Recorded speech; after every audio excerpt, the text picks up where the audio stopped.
संतोष पाटील साहेब मी विनंती करतो उपविभागीय अधिकारी प्रमोद गुरुले सर आपण आदरणीय जिल्हाधिकारी साहेब संतोष पाटील यांचा सत्कार करायचा आहे। शाल श्रीफळ आणि पुष्पगुच्छ सत्काराचा स्वरूपात आहे। सातारा जिल्ह्याचे जिल्हाधिकारी आदरणीय संतोष पाटील साहेब एका जोरदार टाळ्यांमध्ये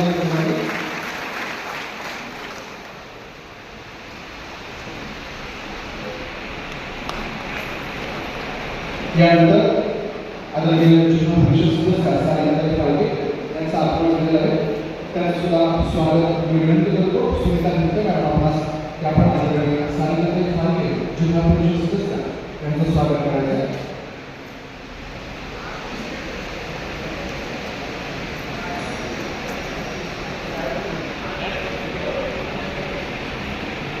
एकदा जोरदार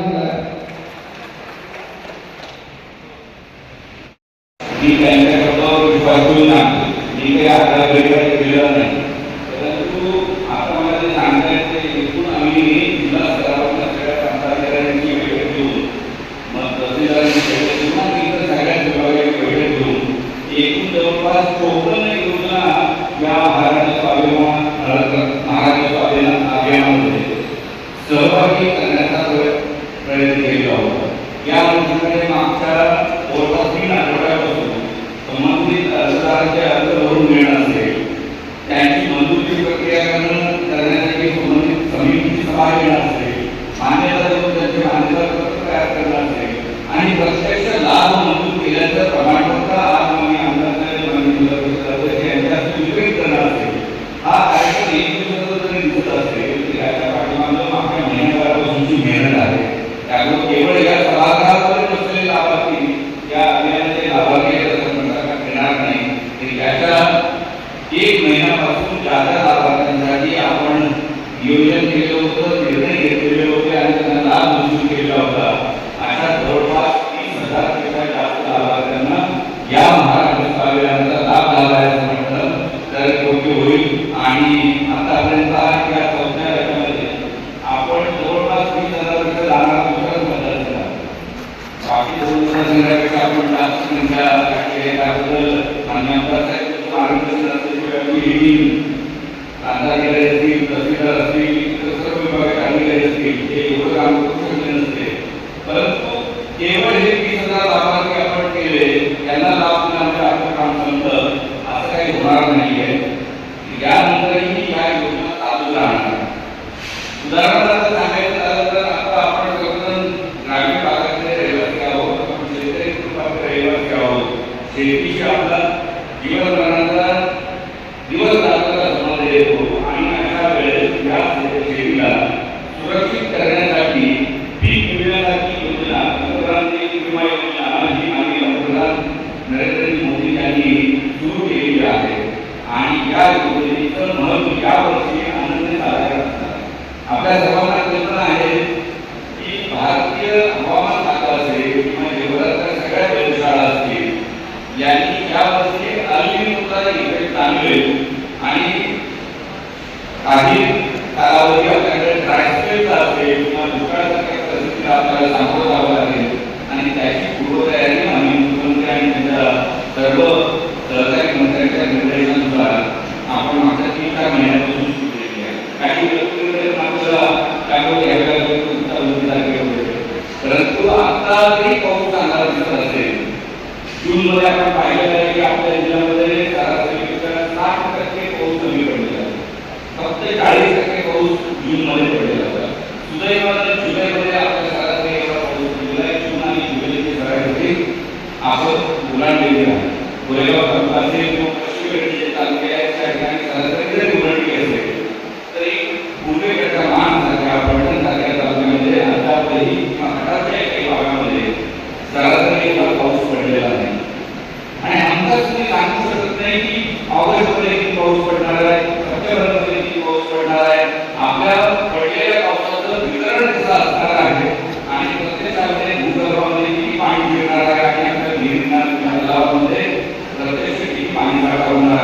याची कोणतीही शास्त्रज्ञ नसल्यामुळे आपल्या पिकांना आधार देण्यासाठी आपल्याला पीक विम्याचा एक जो चांगला पर्याय उपलब्ध आहे त्याचा आपण अवलंब केला पाहिजे, त्याच्यामध्ये आपण सहभागी झालं पाहिजे. परंतु बदललेल्या स्वरूपामुळे असेल किंवा इतर काही कारणामुळे असेल शेतकरी बांधवांनी आतापर्यंत हवा पिकला किंवा म्हणावा तसा प्रतिसाद या योजनेला यावर्षी दिलेला नाही. त्यामुळे आम्ही मुख्यमंत्री महोदयांना विनंती केली होती की अद्यापही या योजनेचे सहभागी होण्यापासून बरेच शेतकरी वंचित आहेत. त्यामुळे काही शेतकऱ्यांना पिकासाठी करता आलेला नाही विमा, तर त्यासाठी मुदतवाढ द्यावी. आता मुख्यमंत्र्यांनी यासाठी केंद्र शासनाच्या परवानगीनं 10 दिवसाची मुदतवाढ दिली आहे. 10 ऑगस्टपर्यंत आपल्याला पीक विमा भरता येणार आहे. म्हणून मी आपल्या सर्वांना त्याचं आवाहन करतो, विनंती करतो की आपण निश्चितपणे या योजनेमध्ये सहभागी व्हावं. त्याचबरोबर दुसरा महत्त्वाचा जो कार्यक्रम या कोकण योजनेचा जरी भाग नसेल तरी आपल्या सगळ्या लोकशाहीचा पाया जो आहे तो म्हणजे मतदार यादी. 2002-03 नंतर पहिल्यांदा भारत निवडणूक आयोगाने मतदार याद्यांचं सखोल पुनरीक्षण करण्याचा कार्यक्रम आपल्या महाराष्ट्रामध्ये सुरू केला आहे. मागच्या 30 जूनपासून हा कार्यक्रम सुरू झालेला होता. पहिला टप्पा त्याचा 29 जुलैला संपणार आहे. या टप्प्यामध्ये उद्योग ऑफिसर जे आहेत ते शासकीय कर्मचारी आहेत, त्यांना खूप काम नेमून दिलेलं आहे. त्यांनी प्रत्येक मतदाराच्या घरी जाऊन त्यांचे फॉर्म भरून घेणं अपेक्षित होतं. परंतु राज्यामधल्या पश्चिम भागामध्ये, मुंबईमध्ये, ठाण्यामध्ये, आपल्याकडच्याही पुणे, सातारा, सांगली, कोल्हापूर याचा जो शहराचा भाग आहे या ठिकाणी जुलैच्या पहिल्या आठवड्यामध्ये मोठ्या प्रमाणावर अतिवृष्टी झाली, नैसर्गिक आपत्तीसारख्या परिस्थितीला आपल्याला सामोरं जावं लागलं आणि त्यामुळे राज्य शासन राज्याचे निवडणूक अधिकारी यांनी जो अहवाल भारत निवडणूक आयोगाला सादर केला त्यामुळे आपल्याला एक 10 दिवसाची मुदतवाढ मिळाली आहे.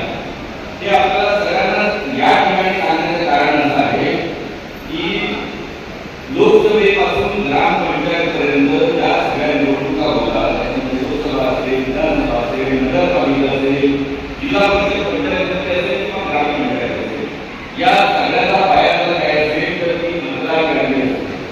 मतदार यादी जेवढी शुद्ध स्वरूपामध्ये असेल तेवढं मतदानाची प्रक्रिया ही अधिक चांगल्या पद्धतीने होईल, जास्तीत जास्त प्रमाणामध्ये मतदानाची टक्केवारी नोंदवली जाईल आणि म्हणून या यादीमध्ये समावेश होण्यापासून त्याच्यामध्ये नाव नोंदवण्यापासून एकही पात्र मतदार वंचित राहणार नाही. आणि या पूर्वी त्यांची नाव नोंदवलेली आहे, एकापेक्षा जास्त वेळेस नोंदवलेली आहे, ज्यांचं नाव आहे पण ते दुर्दैवाने मृत्युमुखी पडलेले आहेत किंवा काही कामानिमित्तानं गाव सोडून परगावी स्थायिक झालेले आहेत, अशा व्यक्तींची नावे याच्यामधून आपल्याला वगळायची आहे. ही प्रक्रिया सुरू होण्यापूर्वी 2-3 महिने ही मॅपिंगचं काम चालू होतं आणि आपल्या मतदारसंघामध्ये जवळपास 100% जास्त मॅपिंग झालेलं होतं आणि आताही मला वाटतं जर आपण हे दोन्ही म्हणून काम करतो. आमदार साहेब आणि सर्व लोकप्रतिनिधी आणि सर्व सन्माननीय नागरिकांनी सांगू इच्छितो की 29 जुलैला जी मतदार यादी आपण रद्द करून नव्या तयार करायला घेतलेली आहे, ज्याच्यामध्ये पूर्वीच्या मतदार यादीची 81.50% मतदारांचा समावेश निश्चित झालेला आहे. त्यांचे फॉर्म भरून झालेले आहे. मला त्यांच्याबद्दल काही चिंता नाही आहे. आपल्याला प्रश्न आहे तो आलेला 18%. त्याच्यातही जवळपास 6% लोक मयत, दुबार, शिफ्टेड अशा प्रकारचे आयडेंटिफाय झालेले आहेत. त्यांचीही नोंदणी त्या पद्धतीने आहे. राहिलेल्या 12% आहेत त्याच्याबद्दल आपल्याला काळजी करण्याची गरज आहे. याच्यामध्ये जो खरा मतदार आहे तो वंचित राहू नये असा आमचा प्रयत्न आहे. म्हणून आपल्या माध्यमातून या ठिकाणी उपस्थित असलेल्या आणि आमचे पत्रकार बांधव या ठिकाणी असतील त्यांच्या माध्यमातून मतदारसंघाच्या सर्व मतदारांना मी आवाहन करतो, विनंती करतो की आताही आपण जर आपला फॉर्म आपल्या बीएलओकडे भरून दिलेला नसेल तर तातडीने भरून द्या, जेणेकरून त्यांच्या काय त्याची नोंदणी होईल. ती नोंदणी झाली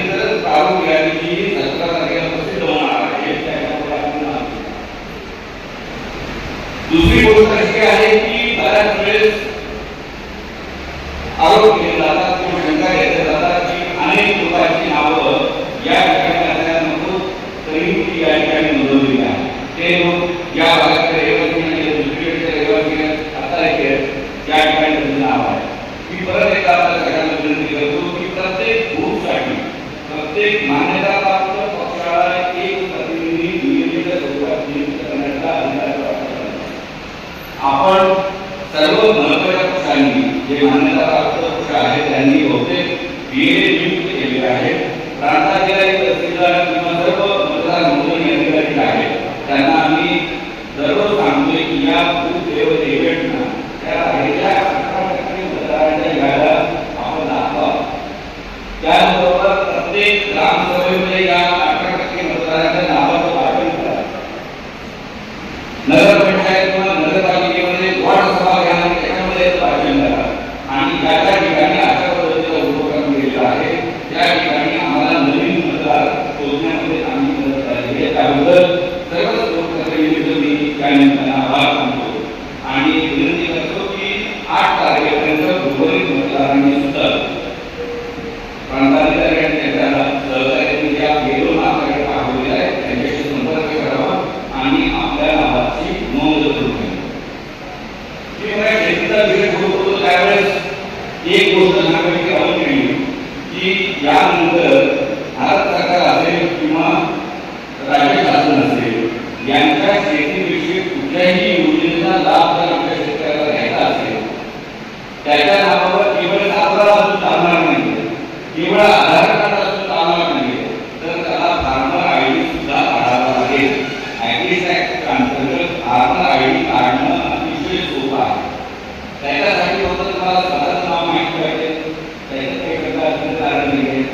तुम्हाला शेतकरी नसली पाहिजे, त्याचा गटनंबर सर्वेनंबर जो काही आहे तो तुम्हाला सांगता आला पाहिजे. एवढ्या गोष्टी जर आपल्या सरकार सेवा केंद्रामध्ये किंवा सीएससी सेंटरमध्ये जर आपण सांगू शकला तर इमिडिएटली आपल्या मोबाईलवर त्याचा OTP आणि आपलं रजिस्ट्रेशन होऊ शकतं. ते यासाठी करणं आवश्यक आहे, यासाठी करणं आवश्यक आहे की राज्य शासन केंद्र शासन आपल्यासाठी योजना आपल्यासाठी आर्थिक तरतूद करतं, परंतु आपण जर ही कागदपत्रांची पूर्तता करू शकतो नाही तर प्रत्यक्ष लाभ आपल्यापर्यंत पोहोचणार नाही. आम्हाला मी काल प्रेस कॉन्फरन्स घेत होतो, राज्याची बैठक त्याच्यापूर्वी घेतलेली होती. सगळ्या बँकर्सची बैठक त्यापूर्वी घेतलेली होती, बँक मॅनेजरपासून जिल्ह्याच्या प्रमुख बँकर्सपर्यंत. आणि त्यावेळेस असं लक्षात आलं की माननीय मुख्यमंत्र्यांनी जी आता पुणे जो माहिती बोर्डवर कर्जमुक्ती योजना जाहीर केली आहे त्याच्यामध्ये जवळपास 53,000 शेतकऱ्यांचा डेटा आपण अपलोड केला. पोर्टलवर अपलोड केलेल्या डेटापैकी शासनाकडून आपल्याकडे जवळपास 31-32,000 शेतकऱ्यांना पात्र आपल्याकडे मिळाले. आपण शेतकऱ्यांना विनंती केली होती की तुम्ही आधार कार्ड आणि याचं किंवा आपण फार्मर आयडी म्हणतो त्याचं व्हेरिफिकेशन करून घ्या. आता या व्हेरिफिकेशन नंतर आलेल्या 31,000च्या यादीपैकी जवळपास 22,000 व्हेरिफिकेशन करून झालं.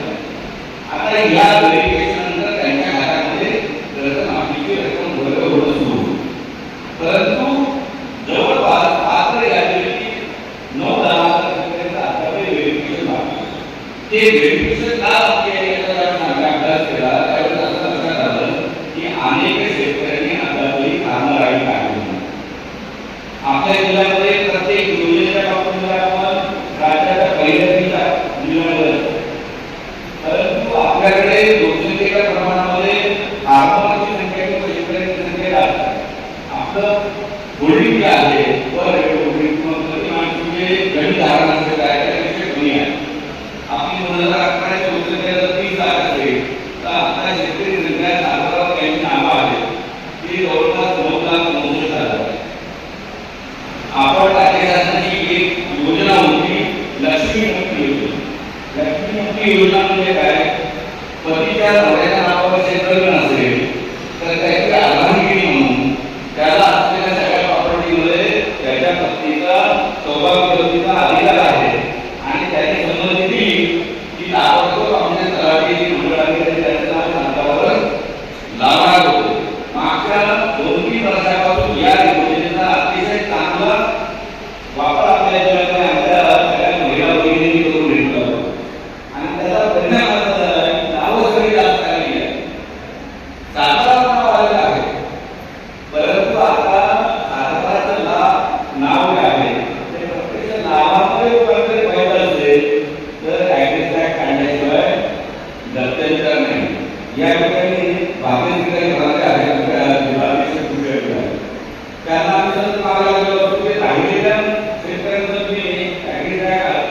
झाड का काढत नाही, तर त्यांनी सर्वे केला. जवळपास 1,50,000 नावाचा सर्वे केला. 1,50,000 नावापैकी 30,000 नावा मयत असल्याचं लक्षात आलं.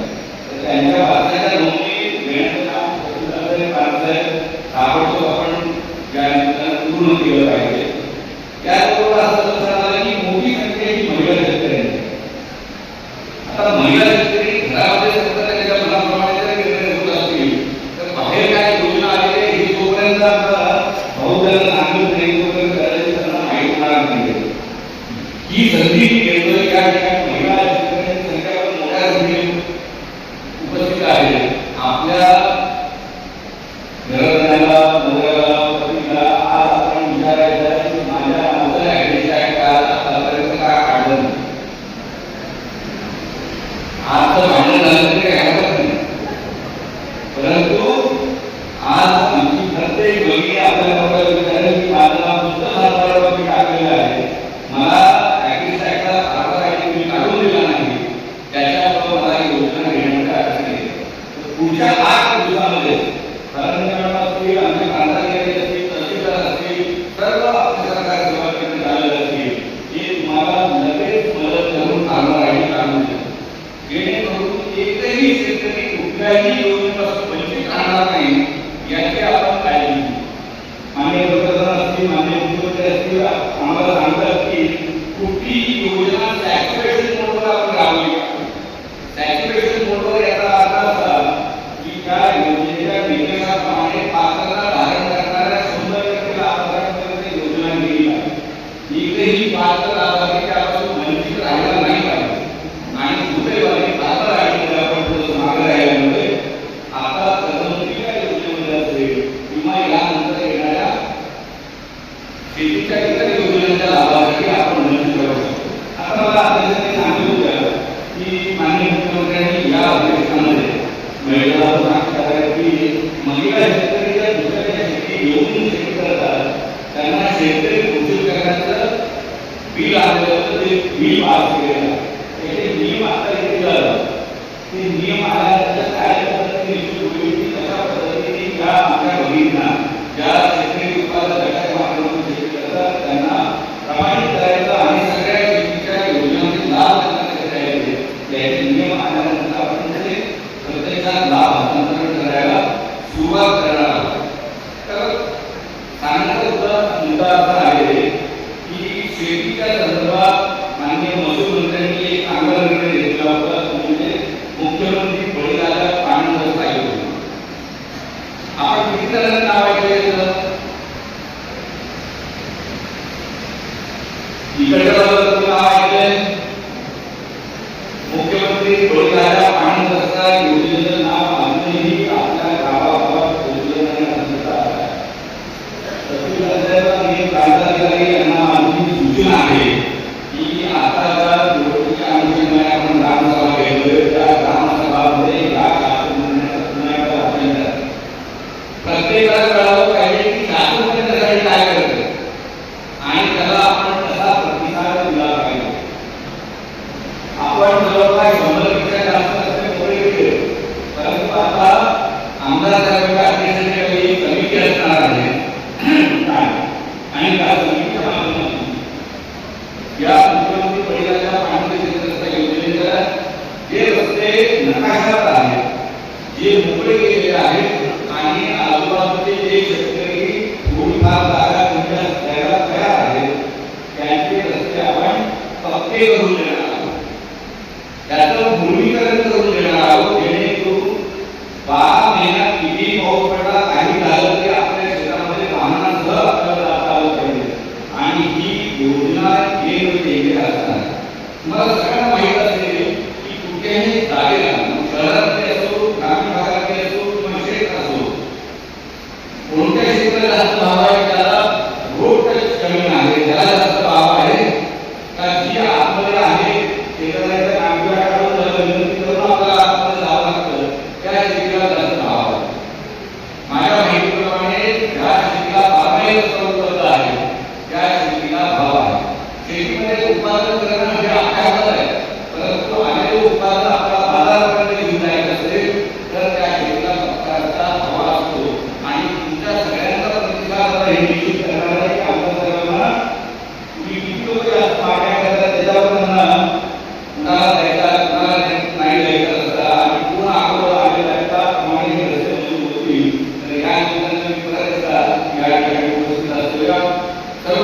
आंदोलनात त्याचबरोबर आमच्या पत्रकार आंदोलनाच्या माध्यमातून तालुक्याच्या सगळ्या मतदारसंघाच्या सगळ्या बांधवांना विनंती करतो की नकाशावरचे रस्ते तातडीने मोकळे करूया, तहसीलदार नकाशाची मोजणी करून घेऊया, मोजणी अधिकाऱ्यांच्या माध्यमातून नकाशावरची मोजणी करूया, त्याला नंबर देऊया आणि तातडीने तालुका सोयीकडे मान्य आमदार करून तो रस्ता बळीराजा पाण्याचा रस्ता योजनेमध्ये मंजूर करून घेऊया, जेणेकरून पुढच्या 4-5 महिन्यांमध्ये आपल्या शेतीला पक्का रस्ता झालेला असेल.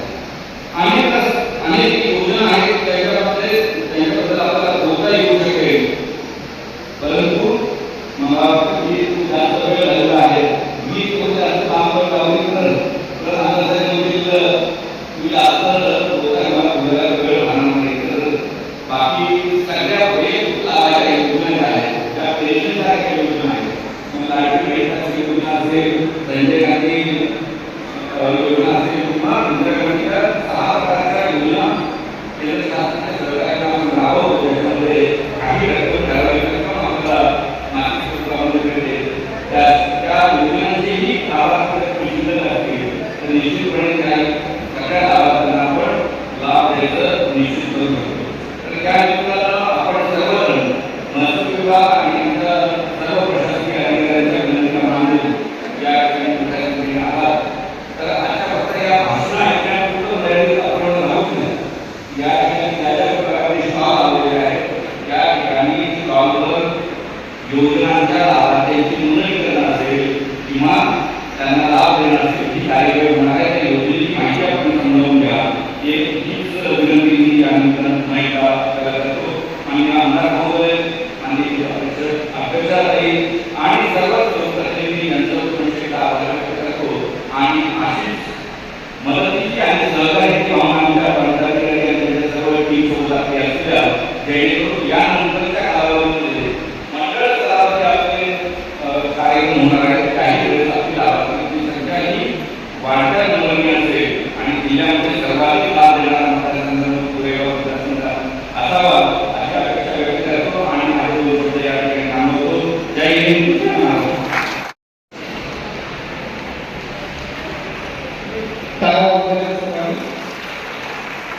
यानंतरचा विभाग आहे महिला व बालकल्याण विकास विभाग. योजनेचं नाव आहे माझी कन्या भाग्यश्री लाभार्थी आणि बेबी केअर लाभार्थी योजना.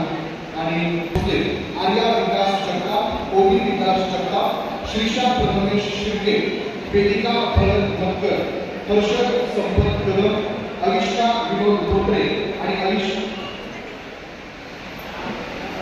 सर्वांना विनंती की आपण मंचावरती यायचं आहे. सर्व टाळ्यांच्या गजरात सर्वांचं स्वागत करण्यात आलं. कृपया बोलताना तुझ्या बाजूने उभारायचं.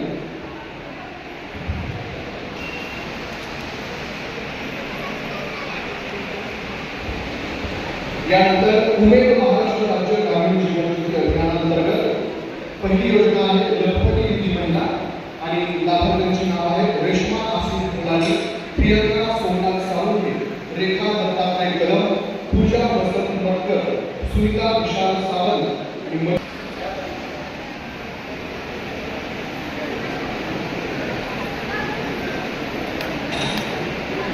यानंतर बँक कर्ज वाटपाच्या लाभार्थ्यांना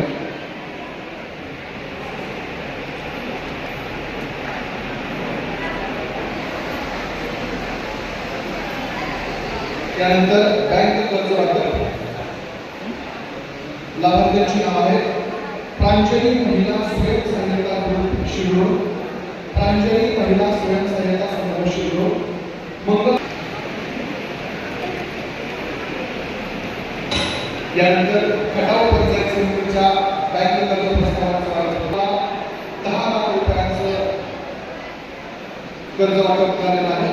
एकदा जोरदार करा या लाभार्थ्यांना मिळालेल्या लाभाबद्दल.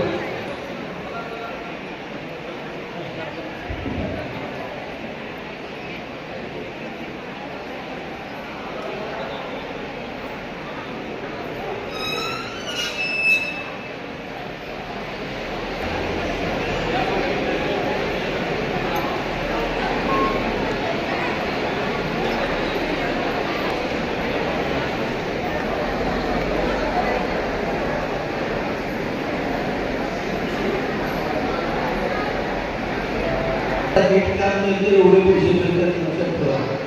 आपल्याला जर ती सगळं काय त्यामुळं फार चांगली गोष्ट आहे. सगळ्यांचं अभिनंदन, शुभेच्छा. यानंतर CI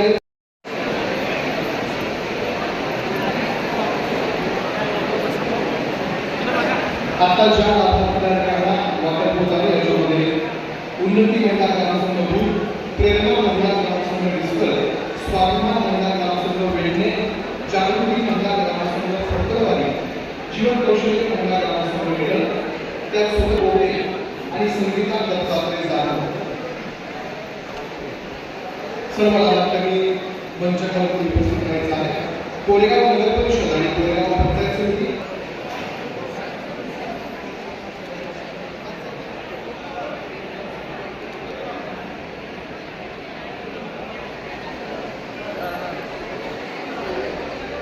घरकुल योजनेच्या लाभांचा वापर करण्यात येत आहे.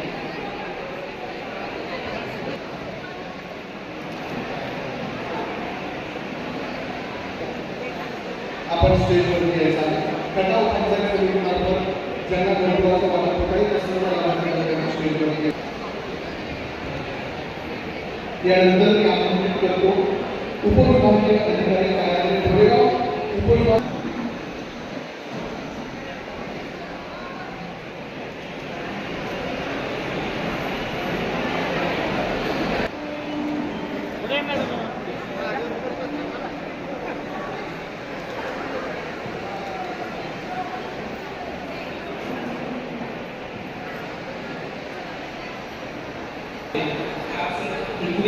मंजूर झालेले आहे. फायनल मंजूर केलेली आहे. तर 21 लोकांना सरकार केलेले आहे. वाटप आपल्या सर्व 21 लाभार्थी बोलावे. त्यांचं घरकुल नियमित करून आपण त्यांच्या नावाचा आढावा घेऊन देतो. लाभार्थ्यांचं नाव आहे करण राठे, राजू नाना आठवडे, कामलनाथ केशव राठोड, लक्ष्मी दिलीप पवार, कुमार ज्ञानी काळे,